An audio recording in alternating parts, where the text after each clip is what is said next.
Actual example दिखाने वाली हूँ जहाँ पे आपको समझ में आएगा कि कैसे आप इम्प्रूवमेंट कर सकते हो बिना कुछ नया पढ़े। 1 wrong answer is not -1, 1 wrong answer is -5। कैसे करते हैं प्रॉपर डायरेक्शन में अटेम्प्ट, कैसे करते हैं एक प्रॉपर मॉक को अटेम्प्ट, ये हमें समझना है, ये हमें देखना है। तुम्हें टॉपिक आता था बट तुम कर नहीं पाए क्योंकि टाइम नहीं बचा। आईआईटी के लिए मॉक देना स्टार्ट कर दिया है? अगर हाँ तो फिर अपने लास्ट 3 मॉक की जो रिजल्ट है उसको उठा के देखो।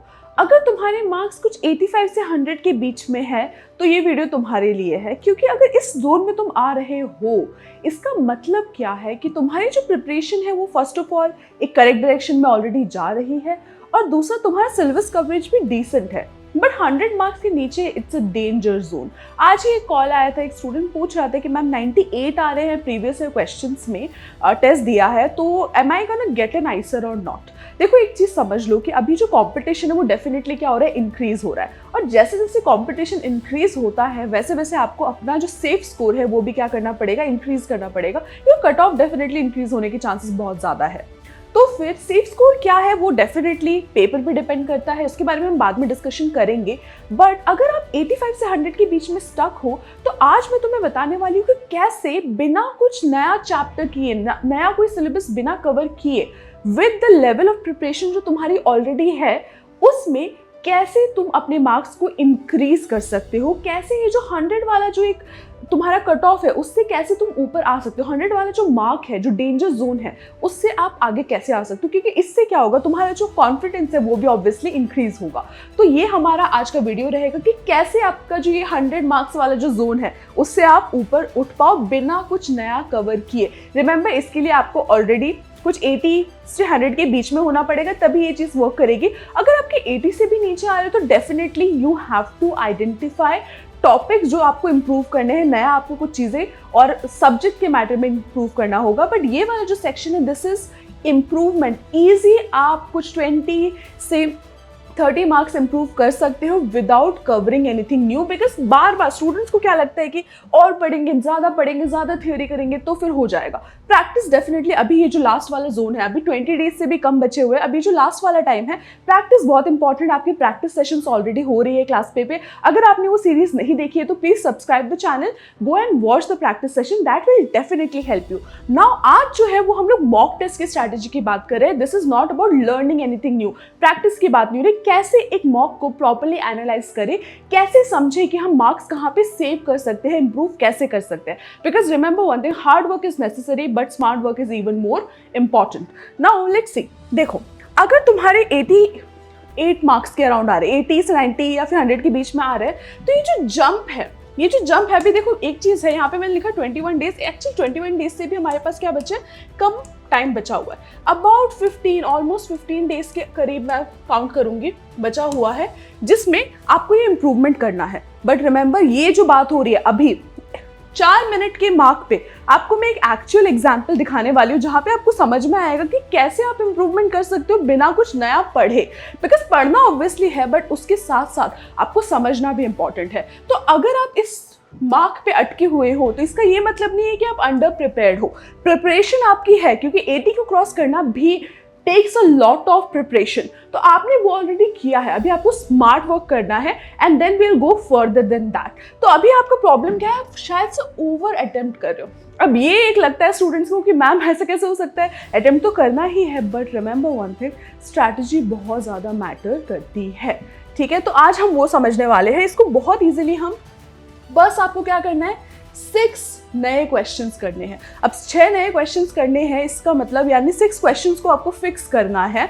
इसका ये मतलब नहीं है कि आपको नई थ्योरी कवर करनी है, और इसका ये मतलब भी नहीं है कि इससे सिर्फ आपके 24 मार्क्स ऐड होने वाले हैं। रिमेंबर वन थिंग, एक गलत answer, 1 wrong answer is not -1, 1 wrong answer is -5। 5 marks जो है आप एक तरीके से लूज करते हो। एक चीज समझ लेते हैं, सबसे पहले आईआईटी का जो पैटर्न है ऑब्वियसली तुम इससे अवेयर हो, एक कुछ नंबर है जो आपको अच्छे से पता होने चाहिए। सबसे पहली बात, क्वेश्चंस कितने, टोटल कितना टाइम होगा आपके पास, 180 मिनट्स का टाइम होगा। टोटल आपको करने कितने हैं, 60 क्वेश्चंस, जिसमें आपके 15 क्वेश्चंस होने वाले हैं पर सब्जेक्ट, ठीक है। 15 क्वेश्चन आपको पर सब्जेक्ट में करना है, और कैसे आपको सब्जेक्ट वाइज स्ट्रैटेजी मेंटेन करनी है वो ऑलरेडी मैं प्रीवियस वीडियोस में कवर कर चुकी हूँ, वो भी जाके आप देखो। एंड ये जो 15 क्वेश्चन है पर सब्जेक्ट, उसमें आपको अगर आपने करेक्ट किया ऑब्वियसली 4+ मार्क्स मिलेंगे, और अगर गलत किया तो माइनस मिलेंगे 1 मार्क। बट जब आप एक ऐसा क्वेश्चन गलत करते हो जो आपको आता था, आपने ये 4 मार्क्स तो लूज किए ही, प्लस एक और जो अर्न किया था किसी और क्वेश्चन से वो भी लूज कर लिया। इसीलिए मैं कह रही हूँ आपको कितने मार्क्स का घाटा हो रहा है, कितने मार्क्स आप लूज कर रहे हो। एक्चुअली आप लूज कर रहे हो टोटल 5 मार्क्स को लूज कर रहे हो। इसीलिए अगर आप कट ऑफ की बात करो, अगर आप एक जनरल कैटेगरी के स्टूडेंट हो, तो फिर अगर आपको एक आईसेट चाहिए, एक डिसेंट एक अच्छा आईसेट चाहिए, तो आपको 45 से 60 के बीच में तो आना ही पड़ेगा।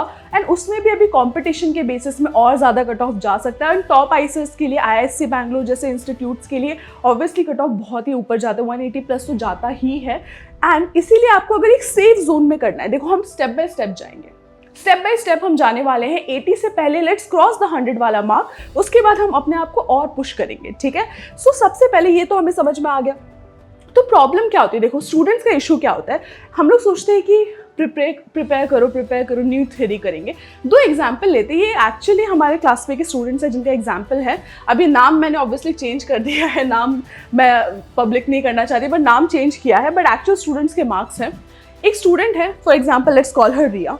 रिया ने अटेम्प्ट किया पेपर, ठीक है, पेपर अटेम्प्ट किया, उसके करेक्ट क्वेश्चंस थे 24, ठीक है, 24 इसके करेक्ट क्वेश्चन थे, उसमें से इसके रॉन्ग कितने हो गए 4।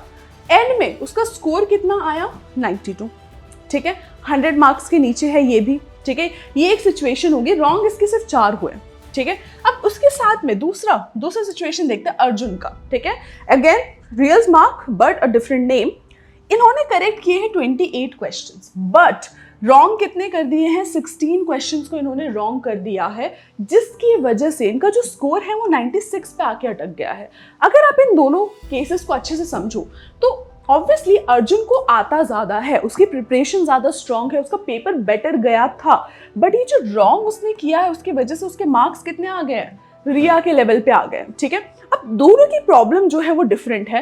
रिया को डेफिनेटली अगर वो सिर्फ 24 ही करेक्ट कर पा रही है, अगर सिर्फ 24 ही करेक्ट कर पा रही है और 4 रॉन्ग कर रही है, टोटल उसने कितने किए 28 अटेम्प्ट किए, ठीक है, 24 उसने करेक्ट किए और 4 उसने रॉन्ग किए हैं, मतलब इसने जो अटेम्प्ट किया है वही कम किया है और उसमें से रॉन्ग पर कम है। तो इसका मतलब क्या, एक्यूरेसी ज़्यादा है इसके पास, बट इसका जो कवरेज है वो ज़्यादा नहीं है, क्योंकि ज़्यादा क्वेश्चंस वो अटेम्प्ट कर नहीं पा रही है। तो इस केस में जो स्ट्रैटेजी है वो डिफरेंट होनी चाहिए, और इस केस में जो स्ट्रैटेजी है वो ऑब्वियसली डिफरेंट होनी चाहिए। तो अगर आपने कोई एक स्टैंडर्ड अगर आपने स्ट्रैटेजी वीडियो देखी है तो आप ये मिस्टेक कर सकते हो, एक कुकी कटर स्ट्रैटेजी जिसको मैं बोल सकती हूँ, वो अगर आप अप्लाई करोगे दोनों केसेस में तो हो सकता है आपका जो डायरेक्शन है वो सही ना हो। अभी अर्जुन का इशू क्या है, अर्जुन ने ओवरऑल क्वेश्चन देखो कितने अटेम्प्ट किए, ओवरऑल क्वेश्चन उसने ज़्यादा अटेम्प्ट किए हैं, टोटल उसने 44 क्वेश्चन को अटेम्प्ट किया है, बट 44 क्वेश्चंस को अटेम्प्ट करने के बाद भी उसने 16 क्वेश्चंस को रॉन्ग कर दिया है। अब जब उसने अटेम्प्ट 44 किया है, अगर एक सीरियस स्टूडेंट है और 44 क्वेश्चंस को अटेम्प्ट कर रहा है, इसका मतलब उसने कवर किया हुआ है चीज़ें, बट एक्यूरेसी क्या है, प्रॉब्लम है, लीक्स हो रहे हैं, बहुत सारे मार्क्स उसने लीक कर दिए, लूज कर दिए हैं। तो इसका जो अटेम्प्ट है वो प्रॉपर तरीके से नहीं है, प्रॉपर डायरेक्शन में उसने अटेम्प्ट नहीं किया है। तो कैसे करते हैं प्रॉपर डायरेक्शन में अटेम्प्ट, कैसे करते हैं एक प्रॉपर मॉक को अटेम्प्ट, ये हमें समझना है, ये हमें देखना है। एक चीज़ याद रखो, जब पेपर होता है ना बच्चे बहुत ज़्यादा पैनिक करते हैं, बहुत ज़्यादा आ जाएंगे, हो सकता है तो प्रिपरेशन अच्छी हो, पर पेपर वाला जो सिचुएशन है वो इतना ज़्यादा स्ट्रेट फॉरवर्ड नहीं है। इसीलिए तो सारे इंस्टीट्यूट चाहे वो कोई भी हो, ऑफलाइन हो ऑनलाइन हो, वो मॉक देते हैं, क्योंकि practice is actually going to make you better. इसीलिए जब तुम मॉक दे रहे हो, एक चीज़ मैं हमेशा एडवाइस करूंगी, जब तुम मॉक दे रहे हो एक्चुअली सीरियस फाइनल एग्जाम के टाइम पे, जब तुम्हारा एग्जाम होगा उसी टाइम पे तुम्हें बैठ के देना है, उसी मतलब डे में उसी टाइम पे देना है। और दूसरी चीज़, तुम्हें बहुत सीरियसनेस के साथ देना है। तुम्हें ये सोचना है कि इस मॉक में जैसे मेरे मार्क्स आने वाले हैं, मेरे फाइनल में भी वैसे ही मार्क्स आने वाले, इस माइंडसेट के साथ देना है। तो इशू क्या है कि जो मॉक देने की जो स्ट्रैटेजी है बहुत बच्चों को वो ही नहीं पता है, ठीक है। तो एक चीज़ तुम्हें हमेशा याद रखना है, कोई भी अगर तुम कोई भी क्वेश्चन को रॉन्ग करते हो तो इसमें कुछ कैटेगरीज होती है। कभी भी मॉक दोगे कभी भी तुम मॉक दोगे, उसके बाद अपना जो मॉक पेपर का एनालिसिस है वो कैसे करना है, लेट्स सी दैट, ठीक है। क्योंकि वो analysis actually will change the game without even studying anything new. क्योंकि अगर तुम्हारा रॉन्ग नहीं हो रहा है then we are not talking about you, ठीक है। अगर तुम्हारे मार्क्स, अगर तुम्हारे क्वेश्चंस रॉन्ग नहीं हो रहे, तुम्हारी बात नहीं हो रही है, बट अगर क्वेश्चन तुम्हारे रॉन्ग हो रहे हैं तो तुम्हारी ही बात हो रही है। लेट्स सी क्यों हुए क्वेश्चंस रॉन्ग। जो रॉन्ग क्वेश्चन है उसको तुम 3 कैटेगरीज में प्लेस कर सकते हो। कभी भी जब तुम मॉक दोगे अपने रॉन्ग क्वेश्चंस की लिस्ट को देखो, बहुत इंपॉर्टेंट है रॉन्ग क्या हुआ है वो देखना, ठीक है। अब जो रॉन्ग है 3 कैटेगरीज में आ सकती है। एक होगा सिली मिस्टेक्स, सिली मार्क्स की वजह से तुमने, सिली मिस्टेक्स की वजह से मार्क्स तो तुमने क्या कर दिया, लूज कर दिया। इसमें क्या होगा, तुम्हें आता था, सबसे पहले कंसेप्ट तुम्हें आता था, बट तुमने किसी ना किसी तरीके से उसको गलत कर दिया। हो सकता है जल्दीबाजी में कर दिया हो, या फिर पढ़ा ही ढंग से ना हो, या तो फिर करते टाइम टिक गलत कर दिया हो, ये भी पॉसिबल है, ठीक है। रॉन्ग साइन पकड़ लिया हो, या फिर क्वेश्चन को समझा ना हो ढंग से, ये हो गया सिली लीक्स।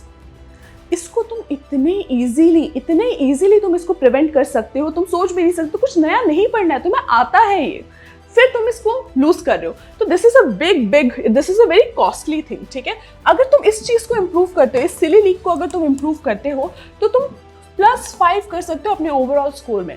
+5 क्यों, 4 मार्क्स तुम्हारे ऐड हो रहे हो, -1 नहीं हो रहा है, तो it's directly adding 5 marks to your overall score. Second type का क्या है, ब्लाइंड शॉट्स। तुम्हें ये बस बता रही हो इसलिए नहीं सुनना है, तुम्हें एक्चुअली ये ट्राई करना है अपने खुद के मॉक के साथ। अपना जो मॉक टेस्ट तुमने दिया है उसको लेके बैठो एंड अपनी मिस्टेक्स को इन कैटेगरीज में प्लेस करो, एक्चुअली प्लेस करो। ब्लाइंड शॉट्स क्या होते हैं, कई बार क्या होता है, हम पेपर देते देते काइंड ऑफ मेंटली टायर्ड हो जाते हैं, थक जाते हैं, तो हमें लगता है कि अरे यार हमने बहुत कम अटेम्प्ट किए हैं, लेट्स 1-2, हाँ ठीक है होगा ही सही। मॉक में ये काफ़ी ज़्यादा होता है, फाइनल एग्जाम में भी बच्चे बहुत करते हैं। अगर हम लोग एक्चुअली स्टेटिस्टिक्स निकाले तो it will be really surprising, कितने बच्चे ये जो ब्लाइंड शॉट्स लेते हैं, उनको लगता है उनका अटेम्प्ट्स बहुत कम है, तो हाँ ठीक है ये सही लग रहा है, फीलिंग आ रही है, इंट्यूशन आ रहा है, सही ही होगा, सी ऑप्शन टिक कर लेते हैं, सी ऑप्शन सही होता है। This is another thing that people do. So eliminate नहीं किया है ऑप्शन को, इंट्यूशन, प्योर गट फीलिंग पे चले गए हो। ऐसे केसेस को तुम्हें अवॉइड करना है, बिल्कुल ही अवॉइड करना है। जैसे ही तुमने एक रॉन्ग क्वेश्चन को कम किया, वैसे ही तुमने कितने मार्क्स ऐड कर लिए हैं, +1, क्योंकि एक माइनस नहीं हुआ ना, तो +1 हो गया बेसिकली, राइट। तुम्हारे फाइनल मार्क्स में 1 मार्क ऐड हो गया क्योंकि तुमने 1 मार्क क्या किया, लूज नहीं किया है। This is very important. यहाँ पे तुम्हें ब्लाइंड शॉट्स बिल्कुल भी नहीं लेने हैं, बिना एलिमिनेशन के कोई भी रैंडम तुक्का नहीं लगाना है।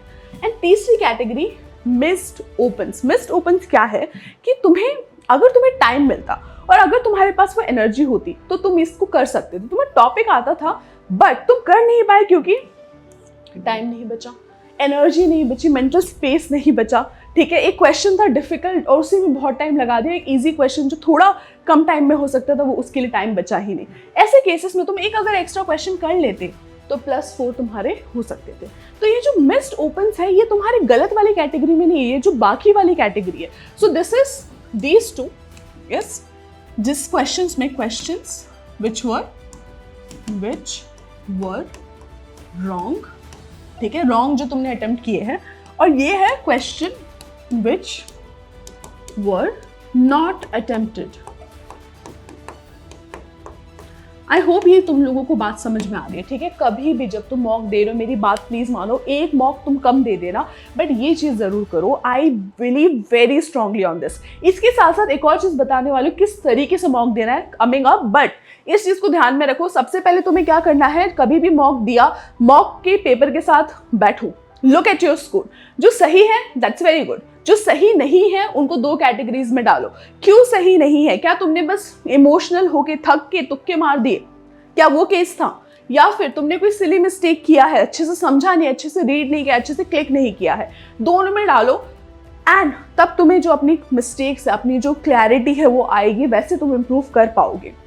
मिस्ड ओपन्स क्या है, ऐसे क्वेश्चन जो अनअटेम्प्टेड थे बट तुम कर सकते थे अगर तुम इनफ टाइम उस पर देते। तो कैसे इस टाइम को सेव करना है, कैसे इन मिस्टेक्स को अवॉइड करना है, let's see that in the next thing. देखो सबसे पहले एक क्वेश्चन को देखो, तुम इस क्वेश्चन को अगर तुम अच्छे से देखते हो, इस क्वेश्चन, ये 2019 का बायो का क्वेश्चन है, ठीक है। क्वेश्चन में पूछा गया था कि क्लोनल प्रोजेनी कौन सी होगी। क्लोनल मतलब क्या होगा कि सेम जेनेटिक्स या फिर जेनेटिकली सेम एज मदर के जैसा ही उसका जेनेटिक हो, exactly genetically identical to the mother, ठीक है। ऐसी प्रोजेनी को हम क्या बोलते हैं, क्लोनल प्रोजेनी बोलते हैं। सबसे पहले टर्म को समझना, क्लोन से आता है क्लोनल। क्लोन क्या होता है, एग्जैक्टली आइडेंटिकल होता है जेनेटिकली। तो मदर से जब ऑफस्प्रिंग जो होगा वो आइडेंटिकल होगा, तो उसको हम क्या बोलेंगे, क्लोनल प्रोजेनी। अब वो फर्टिलाइजेशन से तो कभी आता नहीं है, तो तुम्हारे पास 4 ऑप्शन थे इस केस में। बच्चों ने सबसे पहले क्या पढ़ा? पार्थेनोकार्पी, ठीक है, पार्थेनोकार्पी पढ़ा और बच्चों को लगा पार्थेनोकार्पी में तो फर्टिलाइजेशन नहीं होता, यही आंसर होने वाला है। बट प्रॉब्लम क्या है, इसमें सीडलेस फ्रूट बनते हैं, प्रोजेनी बनता ही नहीं है, तो ये क्या हो गया तुम्हारा? रॉन्ग हो गया। इसीलिए काफी मैक्सिमम बच्चों को इसमें मिस्टेक किया था पार्थेनोकार्पी को पिक करना। तो ये प्रॉब्लम क्या है इसमें, क्वेश्चन को अच्छे से ना पढ़ना, अच्छे से सोचना नहीं, एक्साइटेड होके बहुत ऐसे क्वेश्चंस में मिस्टेक होती है जो तुम्हें आता है। एक्साइटमेंट में तुमने क्या कर दिया? गलत ऑप्शन को पिक कर दिया, बाकी ऑप्शंस को देखा ही नहीं। इसमें तुम्हें क्या करना है? एलिमिनेट करना है। Elimination is the way to go about this. And IIT में जो तुम्हारा मैक्सिमम ट्रैप है, जो मैक्सिमम जगह है जहाँ पे तुम मार्क्स लूज करोगे, वो एलिमिनेशन ना करने की वजह से ही करोगे। Take my word for it. अगर तुम्हारा सिलेबस कवर्ड है, you should never leave any question without reading all the options, without elimination. चाहे कितना भी तुम्हें आता हो, एलिमिनेट तुम्हें करना ही है, ठीक है। अभी इसमें ऑब्वियस आंसर क्या था? एपोमैक्सिस एंड पॉलीएम्ब्रॉयनी, ठीक है। ये दोनों था जिसका ऑप्शन क्या बन रहा था? 3+4 वाला जो मिक्स है। बट तुम्हें समझ में आया, राइट? मैक्सिमम मिस्टेक कहाँ पे हुई थी? पार्थेनोकार्पी में हुई थी। एंड ऐसी चीज़ों को तुम्हें मिस करना है। दूसरे सब्जेक्ट्स में भी ये सेम लॉजिक अप्लाई होता है। तो क्वेश्चन को रीड करना, एलिमिनेशन टेक्निक यूज करना in all questions, even if you know it, is very important. ये हो गया एक चीज। इससे तुम इजीली क्या कर सकते हो? 5 मार्क्स अपने ऐड कर सकते हो। एक तो गलती से गलत हो गया, सिली एरर है, -1 तो कर ही लिया, और जो 4 मार्क्स तुम्हारे आ सकते थे वो भी तुमने लूज किए। इसको अवॉइड करके तुम 5 मार्क्स अपने टोटल स्कोर में ऐड कर सकते हो। समझ लो ये बात, ठीक है। अब दूसरी चीज एंड बहुत ही ज्यादा इंपॉर्टेंट चीज क्या है कि जो क्वेश्चंस है वो तुम्हें अभी जो नेक्स्ट आने वाला टाइम है उसमें तुम्हारा गोल क्या होना चाहिए? तुम्हारा गोल होना चाहिए कि मैंने जितने रॉन्ग किए हैं, जो नंबर ऑफ रॉन्ग अटेम्प्ट्स है वो मुझे क्या करना है? डिक्रीज करना है। इसका ये मतलब नहीं ओवरऑल बस अटेम्प्ट ही बहुत कम कर लिए। रॉन्ग 6 क्वेश्चन जो मेरे रॉन्ग हुए उसको रॉन्ग मुझे होने नहीं देना है। सिली मिस्टेक्स को तुम्हें करेक्ट करना है। मिस्ड ओपन्स मतलब ऐसे क्वेश्चन जहाँ पे तुम कर सकते थे उनको करेक्ट करना है।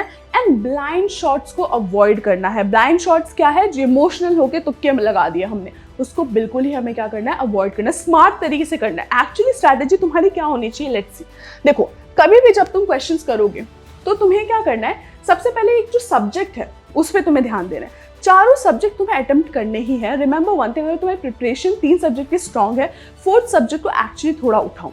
कंप्लीटली इग्नोर मत करो, स्पेशली अगर तुम बायो को इग्नोर करने का सोचो, बिग मिस्टेक। बायो में इजीली 3 से 4 क्वेश्चंस तुम कर सकते हो अगर तुमने राइट टॉपिक को चूज किया, जिसके लिए वीडियो मैं ऑलरेडी बना चुकी हूँ। गो and watch that. Subject wise strategy की वीडियो क्लास पे में अभी ऑलरेडी अवेलेबल है and it is actually a very realistic strategy. ये वो नहीं है कि सब पढ़ लो कुछ ना कुछ हो जाएगा, या फिर इससे सबसे ज्यादा मार्क्स आए हैं ये कर लो। काफी बार क्या होता है, बहुत ज्यादा क्वेश्चंस आए होते हैं एक टॉपिक से, पर वो टॉपिक लेंदी भी तो उतना होता है। तुम कर पाओगे क्या वो लेंदी टॉपिक्स? इतनी सारी चीजें याद रख पाओगे क्या? तुम्हें स्मार्ट करना है इस चीज को। इसीलिए वो जो स्ट्रैटेजी है उसको अच्छे से देखो, उससे तुम्हें समझ में आएगा कैसे तुम अपनी वीक सब्जेक्ट को रेस्क्यू कर सकते हो। कुछ एटलीस्ट क्वेश्चंस उसमें से तुम निकाल सकते हो, ठीक है। और दूसरी चीज एंड वेरी इंपॉर्टेंट, ये आ जाएगा तुम्हारा actually how to attempt your mock test. Now this is very important. Marks कम आ रहे हैं, क्वेश्चंस गलत हो रहे हैं, पर कैसे इसको अवॉइड करें? सबसे पहले मैंने बताया एनालिसिस करना है, that's one thing. But actually जब तुम मॉक दे रहे हो तो तब तुम कैसे करोगे? देखो, कभी भी एक जो मिस्टेक बहुत स्टूडेंट्स करते हैं, ईगो पे ले लेते हैं। क्वेश्चन देखते हैं रॉन्ग एंड उनको टॉपिक आता है, बोलते ऐसे कैसे एक टॉपिक जो मुझे आता है उससे मैं क्वेश्चन नहीं कर पाऊंगी। बैठ के क्वेश्चन के साथ फाइट करते हैं, उस पर बहुत टाइम वेस्ट करते हैं। बिल्कुल भी वो आपको नहीं करना है। Round number 1, first 70 minutes of your paper, you have to go through all the subjects. You have to pick a question, only do the question जिसका आंसर आपको डायरेक्टली पता है। Remember, not without reading the question properly. Direct hits वाले questions करने। Question पढ़ा, सारा question पढ़ा, you know the answer for sure. That's your first round. Don't just do one subject. सारे सब्जेक्ट में फर्स्ट राउंड में आपको सारे ऐसे क्वेश्चंस करने हैं जिसका आंसर आपको फॉर श्योर आता ही है। जल्दीबाजी नहीं मचानी है, इनफ टाइम देना है, but do not spend more than 90 seconds on any question. More than 90 seconds आपको किसी भी क्वेश्चन पे स्पेंड नहीं करना है।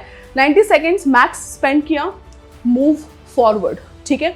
अगर ये ऐसा क्वेश्चन है जो हो सकता है कि आपको टॉपिक आता हो बट आंसर अभी नहीं आ रहा है, उसको मार्क करो, आगे मूव करो, ठीक है। हम उसमें आएंगे सेकेंड राउंड में। तो फर्स्ट राउंड हुआ, क्या किया हमने? सारे क्वेश्चन जो हमें आते थे डायरेक्ट पढ़ के मुझे पता है आंसर क्या, अच्छे से फिर भी क्रॉस रीड करना है। सेकेंड राउंड में हमें क्या करना है, ऐसे क्वेश्चंस को करना है जो हमें आता है पर उसमें कैलकुलेशन ज़्यादा है, उसमें थिंकिंग ज़्यादा है, हो सकता है उसमें आपको पनेट स्क्वायर बनाना पड़े, तो उसके लिए टाइम लगेगा, राइट। जो भी तुम्हें ज़्यादा टाइम टेकिंग है वो आपको सेकेंड राउंड में करना है, तुक्के अभी भी नहीं लगाने, नो तुक्काज in the second round at all, ठीक है। उसके बाद आएंगे हम थर्ड राउंड में। थर्ड राउंड में हम ऐसे क्वेश्चंस को करेंगे जहाँ पे हम एलिमिनेशन यूज़ करेंगे या फिर कोई लेंदी क्वेश्चन है, हो सकता है आपको टॉपिक आता हो पर एक्चुअली हो नहीं रहा है कैलकुलेशन, सेकेंड राउंड में कैलकुलेशन से हुआ नहीं, बट आपको पता है आप कोई मिस्टेक कर रहे हो, एंड में यहाँ पे आपके मार्क्स कलेक्ट हो गए, सिक्योर हो गए, यहाँ पे अपने मार्क्स को आपने क्या कर दिया, इंक्रीज कर दिया। And lastly you have to select only very few questions, बहुत कम क्वेश्चंस ऐसे जो आपको पता है आप कर सकते हो अगर इनफ टाइम मिला तो, क्योंकि एंड तक क्या होता है ना, अगर आपके पास टाइम ज़्यादा होता है, आपके अंदर कॉन्फिडेंस ज़्यादा होता है, तो आप एक्चुअली ज़्यादा लाइकली हो कि उस क्वेश्चन को सॉल्व कर पाओ। एंड सेकेंडली एलिमिनेशन के बाद आप एक गेस ले सकते हो, एजुकेटेड गेस ले सकते हो, but once this is done it is done. Do not take blind shots. Blind shots मतलब अरे यार छोड़ो कर देते हैं, ये होगा सही, don't do that at all, ठीक है। If you do this properly then definitely you will be able to improve your marks without covering anything new, ठीक है। तो 3 क्वेश्चन तुम्हें पूछे, नेक्स्ट वाला जो मॉक दोगे या फिर लास्ट जो 3-4 मॉक तुमने दिए उसको उठाओ, ठीक है। रिमेंबर वन थिंग, क्लास पे की भी मॉक टेस्ट सीरीज है, उसमें भी कुछ फ्री मॉक्स अवेलेबल है, आप जाके उनको अटेम्प्ट कर सकते हो, but definitely try to get the mock, because mock के बिना आपको नहीं समझ में आएगा कि आप सही डायरेक्शन में जा रहे हो कि नहीं। अभी डिस्काउंटेड प्राइस में अवेलेबल है क्लास पे मॉक विद वीडियो सोल्यूशन, आपको 779 रुपीज़ का मॉक मिल रहा है, with taxes it will come out to be around 800 और समथिंग, विद वीडियो सोल्यूशन मिल रहा है, जो आप एक्चुअली जाके देख सकते हो, स्ट्रैटेजीज को समझ सकते हो। तो गो एंड गेट द मॉक। आप क्लासपे की वेबसाइट में जाओ, कोर्सेज वाले सेक्शन में you click on IAT, you will be taken to the course page, go and get the mocks without video solution, और चीपर है, आई थिंक इट्स 450 के around कुछ अप्रॉक्सीमेटली, आप ये भी ले सकते हो, उसमें रिटन सोल्यूशन है, वीडियो सोल्यूशन नहीं है, ठीक है। नाउ रिमेंबर वन थिंग, जैसे ही मॉक आपने दिया आपको 3 क्वेश्चंस पूछने हैं। फर्स्ट क्वेश्चन 2 कैटेगरी में डिवाइड होगा, कितने आपने सिली मिस्टेक्स किए हैं, क्वेश्चन आता था, बेवकूफ़ी कर दी मैंने, सही से चूज नहीं किया, that's one thing. Then you figure out कितने आपने ब्लाइंड शॉट्स लिए हैं। ब्लाइंड शॉट्स मतलब कि बिना सोचे समझे, आता नहीं था, कुछ नहीं था, तुक्के लगा लिए बिना एलिमिनेशन के। एंड कितने क्वेश्चंस ऐसे थे जो आप सॉल्व कर सकते थे पर आपको टाइम नहीं मिला इसलिए आपने नहीं किया। ये दोनों हो गए रॉन्ग क्वेश्चंस में से, और ये आपके जो छूट गए अनअटेम्प्टेड क्वेश्चंस हैं उसमें से। Figure out which mistake you're making. You need to be aware of your mistakes to not make them, ठीक है। And lastly, if you open your last mock, you find it out, अगर आपने analysis किया है please comment mock at the bottom. अगर आपको mock test से related exactly कैसे अटेम्प्ट करना है, कैसे एनालाइज करना है मिस्टेक को, अगर इसके रिलेटेड आपको कोई भी न्यू वीडियो चाहिए, कुछ भी अगर आपका ऐसा है कि आपको नहीं समझ में आया, कोई डिफिकल्टी हो रही है, कमेंट मॉक डाउन बिलो, या फिर आप एक लेंदी कमेंट भी डाल सकते हो कि आपको क्या प्रॉब्लम आ रही है, and will look at it, and if there is enough demand for it will make another video. कैसे मॉक को एनालाइज करना उसके लिए अगर आपको कोई डाउट है तो comment mock below, and subscribe, click the bell icon so you are notified. Practice sessions अभी लाइव है क्लास पे के चैनल पे, गो एंड वॉच दो सेशंस एंड प्रैक्टिस करो अच्छे से, बट डेफिनेटली अपने मॉक की स्ट्रैटेजी को शार्पन करो। Remember, not only hard work but smart work will get you to the right direction, ठीक है। So all the best, keep studying, keep interacting, and I see you in the next one.